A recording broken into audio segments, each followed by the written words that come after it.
Tema besar market minggu ini adalah ekspektasi versus realita. Market berharap ekonomi Amerika mulai melambat, The Fed terdengar lebih lunak, dan imbal hasil obligasi tidak lagi menjadi tekanan utama. Namun di sisi lain, market juga takut. Data justru kembali terlalu kuat, memaksa imbal hasil obligasi naik dan membuat dolar kembali dominan. Hasilnya, market tidak sepenuhnya risk on, tidak juga panik risk off. Kita berada di fase transisi. Fase paling berbahaya bagi trader yang terlalu percaya diri. Di video ini, kita akan membahas top 5 pair dengan analisa teknikal dan fundamental untuk melihat peluang market yang benar-benar relevan minggu ini. Analisa fundamental. Masalah utama market minggu ini adalah ketidaksinkronan antara narasi dan realita. Market ingin percaya The Fed mulai melemah, namun data belum cukup mendukung cerita itu. Fokus utama tertuju pada data Amerika Serikat, retail sales, inflasi lanjutan, data tenaga kerja. Dari Eropa dan Inggris, market mencermati inflasi dan PMI awal. Apa artinya untuk dolar? Dolar saat ini tidak agresif bullish, tetapi juga tidak lemah. Kekuatan dolar muncul bukan saat market optimis, melainkan saat kepercayaan mulai goyah. Top 5 pair minggu ini. Kita mulai dari pair Euro USD. Secara struktur, market masih membentuk lower high, menandakan tekanan bearish belum selesai. Rejection kuat di area supply biru mempertegas bahwa seller masih mengontrol pergerakan. Selama harga berada di bawah moving average utama, bias bearish tetap valid. Resistance terdekat di 1,1641, lalu di 1,1661, dan area supply penting berada di 1,1673 hingga 1,1690. Support terdekat di 1,1570, lalu di 1,1548, sementara demand besar menunggu di 1,1532 hingga 1,1510. Skenario trading. Skenario bullish bersifat melawan tren dan agresif. Hanya valid jika harga reclaim dan close kuat di atas resistance 1,1641, itu pun hanya untuk retrace, bukan perubahan tren. Skenario utama tetap bearish.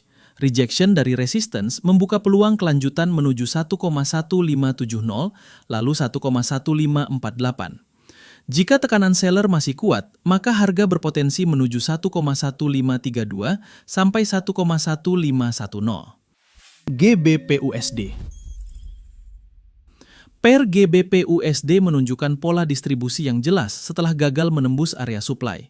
Moving average menekan dari atas, menandakan tekanan bearish yang konsisten.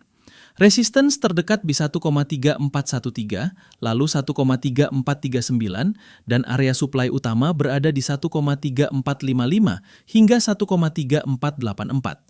Support terdekat di 1,3357, lalu 1,3340, dan area demand besar di 1,3320 sampai 1,3295.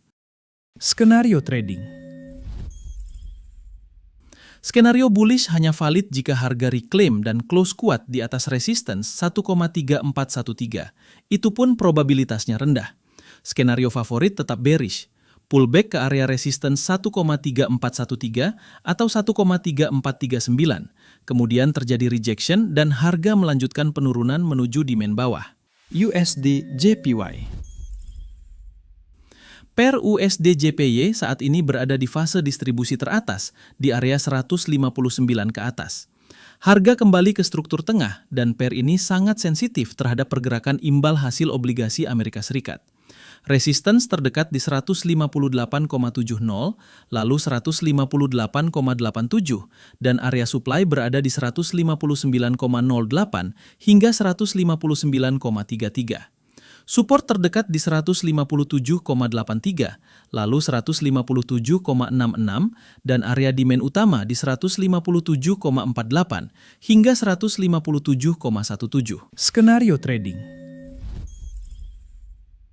Skenario bullish hanya terjadi jika imbal hasil Amerika Serikat naik dan harga reclaim ke resistance, membuka potensi memberikan tekanan kelanjutan hingga area supply 159,08 hingga 159,33.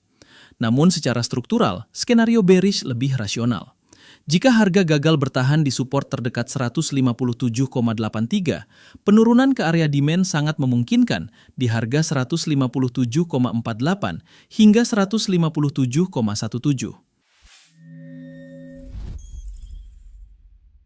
Pair USD CAD masih menjaga struktur higher low. Harga bergerak di atas moving average, menandakan tren bullish masih dominan. Resistance terdekat di 1,3928, lalu 1,3953, dan area supply berada di 1,3968 hingga 1,4000. Support terdekat di 1,3866, lalu 1,3851, dan area demand utama di 1,3840 hingga 1,3810. Skenario trading. Skenario utama adalah bullish. Buy saat harga turun ke area demand untuk kelanjutan mengikuti tren. Skenario bearish hanya valid jika terjadi break dan close kuat di bawah 1,3810. Terakhir, pair gold. Harga gagal melakukan tindak lanjut setelah breakout dan kini tertahan oleh moving average, maka ini adalah indikasi awal distribusi. Resistance terdekat di 4.620, lalu 4.632, dan area supply berada di 4.643 hingga 4.655. Support terdekat di 4.575, lalu 4.561, dan area demand di 4.550 sampai 4.530. Skenario trading. Skenario bullish hanya valid jika harga reclaim kuat di atas 4.632, maka harga akan berlanjut menuju area supply 4.655. Namun secara rasional, skenario bearish lebih masuk akal. Penolakan harga pada resistance membuka ruang koreksi menuju area support 4.575 dan 4.561 hingga menuju area demand. Market minggu ini bukan tempat untuk kamu yang membuktikan ego. Ini tempat untuk trader disiplin, sabar, dan selektif. Biarkan market menunjukkan niatnya, karena pelaku market besar tidak pernah terburu-buru. Jika kamu bisa bertahan tanpa entry yang dipaksakan, kamu sudah selangkah lebih maju dari sebagian besar trader di market.